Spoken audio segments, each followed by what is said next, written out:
بہت فضل و احسان ہے کہ اس نے ہمیں آج ایک مرتبہ پھر صحت عافیت اور تندرستی کے ساتھ نماز جمعہ ادا کرنے کی توفیق عطا فرمائی، اپنے گھر آ کر سجدہ ریز ہونے کی سعادتیں عطا فرمائی۔ نبی پاک صلی اللہ علیہ وآلہ وسلم کا عشق، حضور کی وفا، حضور کی محبت ایسی چیز ہے کہ یہ نعمت اللہ تعالیٰ ہر ایک کو عطا نہیں فرماتا۔ وہ دلوں کو چنتا ہے، دلوں کو دیکھتا ہے۔ جو دل پاکیزہ ہوتے ہیں ان پاکیزہ دلوں کو اپنے محبوب کی محبت کے لیے چن لیتا ہے۔ کتنے ہی بڑے بڑے علم والے، بڑے بڑے لوگ، ڈگریاں لینے والے، لیکن دل میں حضور کی محبت اور وفا اور عشق نہیں ہوتی۔ اور کتنے ہی ان پڑھ جنہوں نے کبھی اسکول اور مدرسے کا چہرہ نہ دیکھا ہو، جنہوں نے کبھی اسکول کا دروازہ اور کلاس روم کی ڈیسک نہ دیکھی ہو، اللہ تعالیٰ ان کے دلوں کو اپنے محبوب کی محبت کے لیے چن لیتا ہے۔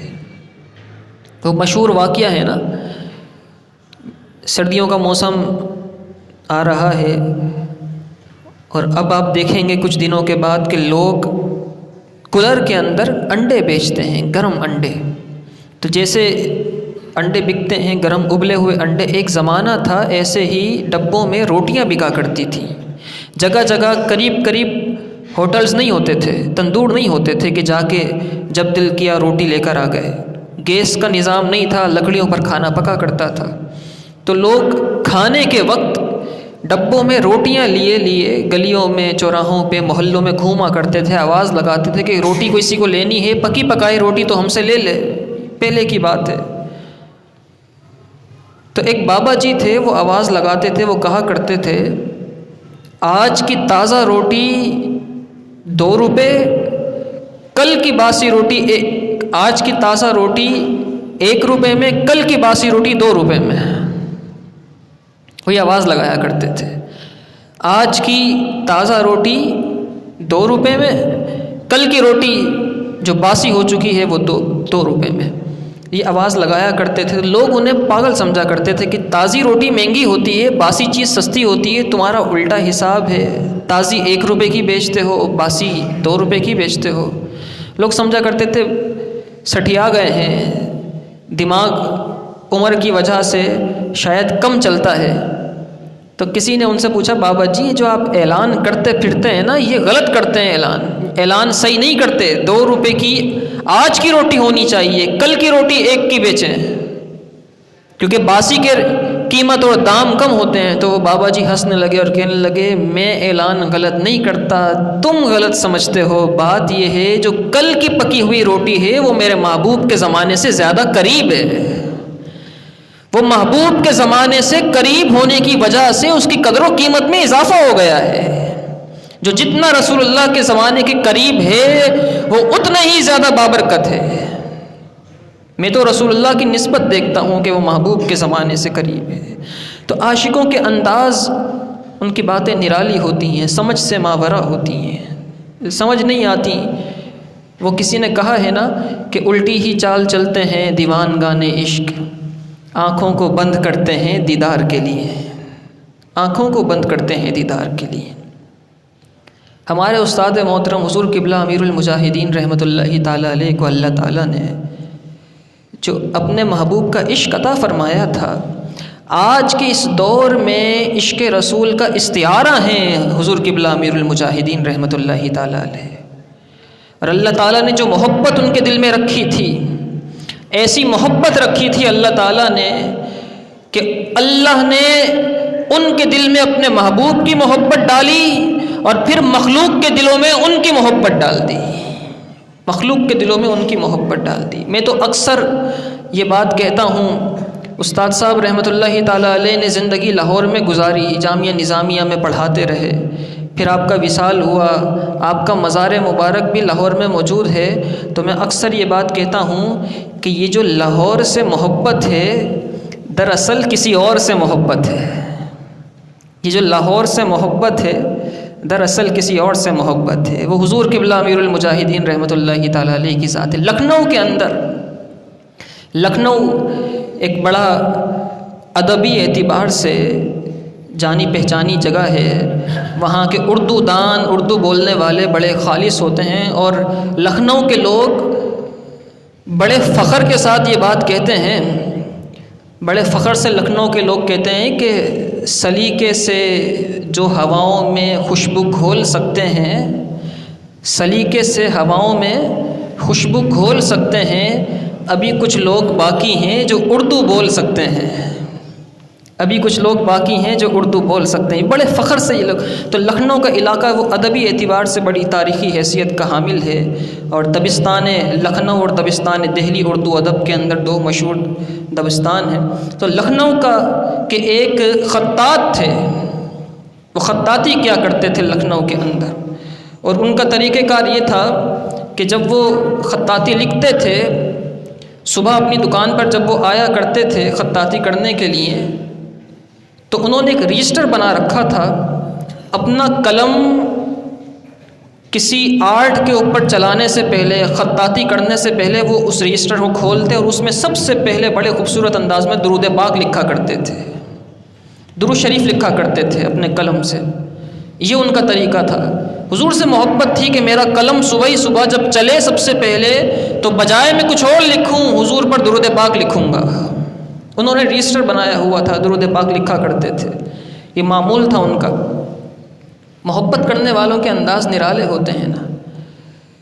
انتقال کا وقت ان کے قریب آیا، بوڑھے ہو گئے، وقت وصال قریب آیا تو رونے لگے۔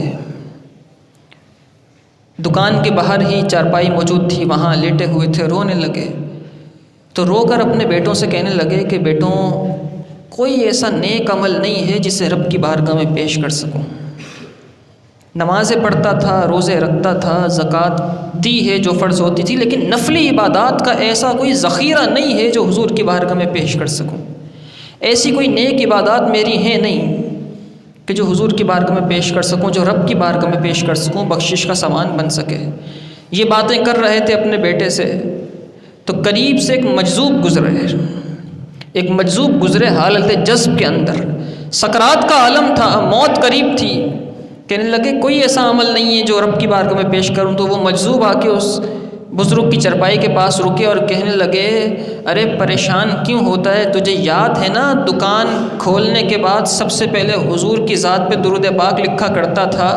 دیکھ یہاں سے ملک الموت تیری روح قبض کرنے کے لیے آئے ہیں، اور وہاں سرکار نے تیرا وہ رجسٹر اٹھا لیا ہے جس میں تو درود پاک لکھا کرتا تھا، اور حضور نبی پاک صلی اللہ علیہ وسلم تیرے لکھے ہوئے درود پاک گن رہے ہیں کہ تو نے زندگی میں کتنی بار درود پاک لکھا ہے۔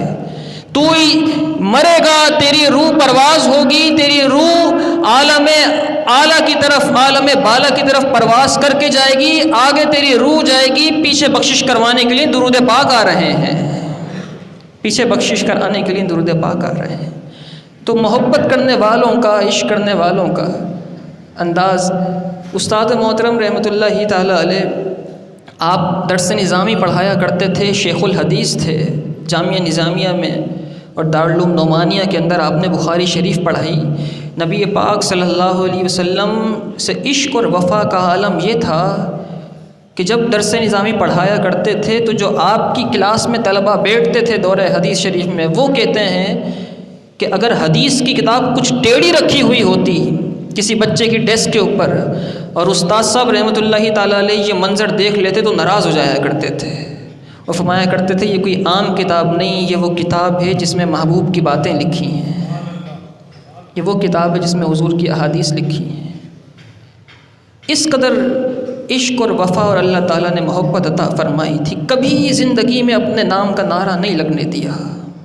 ہمیشہ کہا کرتے تھے کہ بس حضور کا نعرہ لگاؤ، لبیک یا رسول اللہ کا نعرہ لگاؤ، اور بڑے محبت سے فرمایا کرتے تھے۔ ایک محفل میں ایک محفل میں آپ تشریف لے گئے، کسی نے آپ کے نام کا نعرہ لگا دیا۔ ہمارے یہاں نظام ہے نا، رواج ہے کہ نعرے لگتے ہیں آنے والے کے نام کے، مہمان خاص آ جائیں تو اس مہمان کے نام کا نعرہ لگتا ہے، اس کے نام کے ترانے چلتے ہیں۔ استاد صاحب رحمۃ اللہ تعالیٰ علیہ کسی کے نام کا نعرہ، اپنے نام کا نعرہ نہیں لگنے دیا کرتے تھے، اپنے نام کے ترانے نہیں چلنے دیا کرتے تھے۔ آپ فرمایا کرتے تھے کتوں کے نعرے نہیں لگا کرتے، نعرے مالکوں کے لگا کرتے ہیں، نعرے مالکوں کے یہ وہ دور ہے ہمارا دور، ایسا مادہ پرستی اور خود پسندی کا دور ہے کہ آپ کے بچے کی شادی ہو اور مہمانوں میں کسی مہمان کو اگر کچھ دن کے بعد کارڈ دیا جائے، کچھ لیٹ کارڈ دیا جائے، شادی کارڈ، تو اس کا منہ بن جاتا ہے کہ ہمیں دیر سے کارڈ دیا، اس کو جلدی کارڈ دیا۔ اگر وہ آپ کے یہاں آ جائے شادی میں، اس کو آگے کی جگہ پر آپ نہ بٹھائیں یا اس کی ٹیبل پر جا کے اس سے نہ پوچھیں تو ناراض ہو جاتے ہیں۔ خود پسندی کا دور ہے نا، مادہ پسندی کا دور ہے، عجب کا دور ہے۔ ایسے ہی ہر مقام پر یہ ہے، اشتہارات میں اگر کسی کا نام اوپر آ جائے، دوسرے کا نام نیچے آ جائے تو نیچے نام آنے والا ناراض ہو جاتا ہے کہ میرا نام نیچے کیوں آیا ہے۔ اگر محفل میں کسی ایک کا نعرہ لگے، دوسرے کا نعرہ نہ لگے تو جس کا نہیں لگتا وہ ناراض ہو جاتا ہے کہ میرا نعرہ کیوں نہیں لگا۔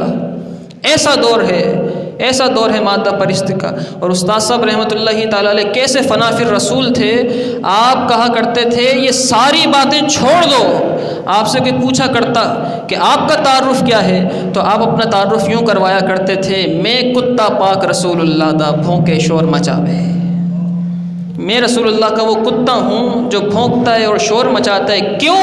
فرمایا کرتے تھے ناموس رسالت گلشن اندر کوئی سور نہ پھرا پاوے، تاکہ حضور کی عزت و ناموس پر کوئی حملہ نہ کر سکے۔ اسی لیے رسول اللہ نے مجھے پہرے داری کے لیے کتا بنا کے رکھا ہوا ہے۔ لوگ کہا کرتے تھے نا، لوگ کہا کرتے تھے آپ دین کے ٹھیکے دار بنے ہیں۔ ایسا استعارہ اور ایسا نام تھا عشق رسول پہ کہ دنیا میں جہاں کہیں کوئی گستاخی کرتا، جہاں کہیں کوئی گستاخی کرتا پوری دنیا کے اندر، لوگوں کی نظریں سب سے پہلے علامہ خادم حسین رضوی کی طرف اٹھا کرتی تھیں، دیکھیں ان کا کیا جواب آتا ہے، ان کا کیا موقف آتا ہے۔ بڑے بڑے طاقتور سیاستدان، بڑے بڑے لوگ جن کو میں آپ سب نے ووٹ دیے، اقتدار میں لے کر آئے، چپ رہا کرتے تھے، لیکن ویل چیئر پر بیٹھے ہوئے بابا پورے عالم کفر کو ہلا کے رکھ دیا کرتا تھا، ایک لمحے میں ہلا کے رکھ دیا کرتے تھے۔ اللہ تعالیٰ نے اس شان اور اس مقام اور مرتبے سے نوازا تھا۔ عشق رسول وہ چیز ہے، حضور کا عشق اور حضور کی وفا وہ چیز ہے جو انسان کو جرت اور بہادری اور رعب اور دبدبہ عطا فرما دیا کرتا ہے۔ ورنہ ویل چیئر پر بیٹھنے والے، استاد صاحب رحمۃ اللہ تعالیٰ علیہ سے پہلے ویل چیئر کمزوری کی علامت ہوا کرتا، اب بھی کمزوری کی علامت ہی ہے۔ کسی ویل چیئر پر بیٹھے ہوئے کو دیکھ لیں تو ترس آتا ہے، دکھ ہوتا ہے کہ یہ بیچارہ معذور ہے، مجبور ہے۔ لیکن استاد صاحب رحمۃ اللہ تعالیٰ علیہ نے ویل چیئر پر بیٹھ کر ویل چیئر کو بھی عزت دے دی، ویل چیئر والوں کو بھی عزت دے دی۔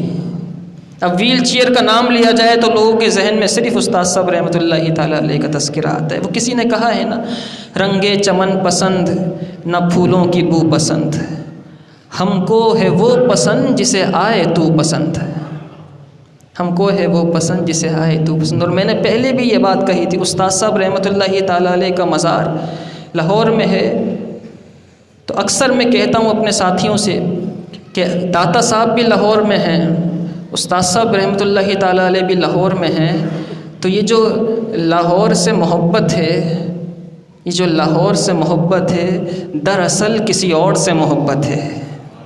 استاد صاحب کی ذات ہے رحمۃ اللہ تعالیٰ علیہ، جو اللہ تعالیٰ نے انہیں، اور ان کا ذکر اب کیوں ہو رہا ہے، ان کا عرس ہے 3 دن کے بعد، ان کا ذکر کیوں ہو رہا ہے، ہر منبر پر ہر جگہ کیوں مذکور ہیں؟ وہ موجود نہیں ہیں، موجود نہیں ہیں، وصال فرما گئے، مزار میں چلے گئے، موجود نہیں ہیں، لیکن مذکور ہیں۔ کیوں مذکور ہیں؟ وہ رب کے ذاکر بنے تھے، وہ رسول اللہ کے ذاکر بنے تھے، انہوں نے ان کا ذکر کیا تھا، انہوں نے ان کا ذکر کیا، وہ ذاکر بنے، انہوں نے انہیں مذکور بنا دیا۔ اور کتنے ہی لوگ ہیں جو موجود ہوتے ہیں مذکور نہیں ہوتے، موجود ہوتے ہیں لیکن ان کا ذکر نہیں کیا جاتا۔ تو رسول اللہ صلی اللہ علیہ وسلم کی محبت وہ چیز ہے جو انسان کو حیات جاویدانی عطا کر دیتی ہے، حیات ابدی عطا کر دیتی ہے، ایسی زندگی دے دیتی ہے کہ اس کے بعد انسان دنیا سے چلا بھی جائے تب بھی لوگوں کی زبانوں پر اور دلوں میں زندہ رہتا ہے۔ اور علمی مقام اور مرتبہ کتنا تھا، علمی مقام اور مرتبہ کتنا تھا۔ استاد صاحب رحمۃ اللہ تعالیٰ علیہ کو اللہ نے اتنا علم عطا فرمایا تھا کہ درس نظامی جب بچے پڑھنے کے لیے مدرسے میں جاتے ہیں 8 سال کا کورس ہے عالم بننے کا، اور اس کے بعد 2 سال مزید لگتے ہیں مفتی بننے کے لیے، تخصص کرنے کے لیے، پھر کئی سال اس تخصص کی مفتی بننے کے بعد اس کی مشق ہوتی ہے جسے تدریب کہتے ہیں۔ کسی ماہر مفتی کے پاس بیٹھ کر فتوے لکھنے پڑتے ہیں، پریکٹس کرنی پڑتی ہے، پھر فتویٰ لکھنا آتا ہے اور فتویٰ جاری کیا جاتا ہے۔ یہ ایک سلسلہ ہے اور تسلسل ہے۔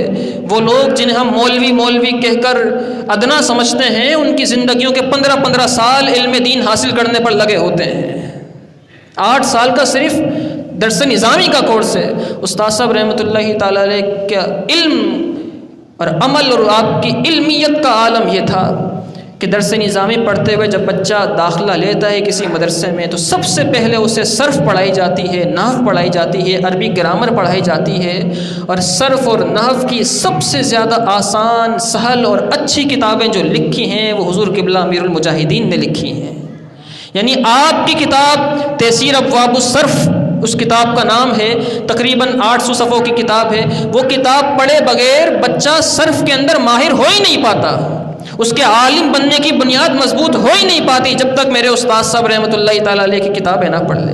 پھر ایک اور کتاب آپ کی تعلیلات خادمیہ، وہ آپ نے لکھی، اور اس کے اندر آپ نے سیغوں کی ابحاث اور مشکل باتیں ذکر فرمائی ہیں جو علماء سمجھتے ہیں یہ علمی مقام اور مرتبہ ہے۔ اور اس سے بھی بڑی بات، اعلیٰ حضرت امام اہل سنت نے فتاوی رضویہ شریف لکھا، تقریباً 30 جلدوں پر فتاوی رضویہ شریف ہے، جو امام اہل سنت کا بڑا شاہکار ہے، اعلیٰ حضرت کا شاہکار ہے۔ اس فتاوی رضویہ شریف کے آغاز میں، اس کے شروع میں ایک مقالہ ہے، ایک تحقیقی تھیسس ہے، ریسرچ تھیسس ہے، ایک تحقیقی مقالہ ہے۔ وہ مقالہ استاد صاحب رحمۃ اللہ تعالیٰ علیہ نے لکھا ہے۔ استاد صاحب رحمۃ اللہ تعالیٰ علیہ حضور قبلہ امیر المجاہدین، آپ بڑے فخر سے فرمایا کرتے تھے، آپ فرماتے تھے جب کوئی فتاوی رضویہ پڑھے گا، اعلیٰ حضرت کو پڑھے گا، اعلیٰ حضرت کو پڑھنے سے پہلے میرا مقالہ پڑھے گا، اعلیٰ حضرت کو پڑھنے سے پہلے میری تحقیقات پڑھے گا۔ یہ اللہ تعالیٰ نے انہیں مقام اور مرتبہ عروج عطا فرمایا، یہ سب عشق رسول کی بدولت۔ اللہ اپنے محبوب کا عشق جسے عطا فرماتا ہے اس کو پھر ساری چیزیں عطا فرما دیا کرتا ہے، ساری۔ علامہ اقبال سے کسی نے پوچھا تھا، علامہ اقبال رحمۃ اللہ تعالیٰ علیہ سے کسی نے پوچھا تھا، یہ بتائیے شاعر تو بہت ہیں، شاعر تو بہت ہیں، بڑے بڑے شعراء گزرے ہیں، ابھی علامہ اقبال کا دن بھی گزرا 9 نومبر کو۔ کسی نے پوچھا شاعر تو بہت گزرے ہیں لیکن آپ کو حکیم الامت، شاعر مشرق، مصور پاکستان، نہ جانے کون کون سے القابات ملے آپ کو، اتنے سارے القابات۔ حکیم الامت کیسے بن گئے، شاعر مشرق کیسے بن گئے؟ ورنہ مشرق میں تو، ہندوستان میں تو بڑے بڑے شاعر گزرے ہیں۔ مرزا غالب کو کوئی شاعر مشرق نہیں کہتا، میر تقی میر کو کوئی شاعر مشرق نہیں کہتا، میر درد کو کسی نے شاعر مشرق نہیں کہا، بڑے بڑے شاعر گزرے۔ لیکن علامہ اقبال، آپ کو کیوں شاعر مشرق کہا جاتا ہے؟ آپ کے اندر کون سی ایسی خوبی ہے؟ علامہ اقبال رحمۃ اللہ تعالیٰ علیہ نے فرمایا تم بھی بن سکتے ہو حکیم الامت، تمہارے پاس بھی یہ چیزیں آ سکتی ہیں، تم بھی مستقبل کو ایسے دیکھ سکتے ہو جیسے سامنے دیکھ رہے ہو حال میں بیٹھ کر، بس بات یہ ہے جو میں نے کیا ہے وہی کر لینا۔ پوچھنے والے نے پوچھا کیا کیا آپ نے، کون سا ایسا عمل کیا ہے کہ جو اللہ نے آپ کو اتنا علم عطا فرمایا؟ علامہ اقبال فرمانے لگے میں نے گن کر اپنے محبوب پر 1 کروڑ مرتبہ درود پاک پڑھا ہے، حضور کی ذات پر گن کے 1 کروڑ مرتبہ میں نے درود پاک پڑھا ہے۔ درود پاک پڑھنا تھا، اللہ تعالیٰ نے علم و حکمت کے دروازے مجھ پر کھول دیے ہیں، اللہ تعالیٰ نے مجھے یہ علم عطا فرمایا ہے۔ اور درود پاک ایسا وظیفہ ہے، لوگ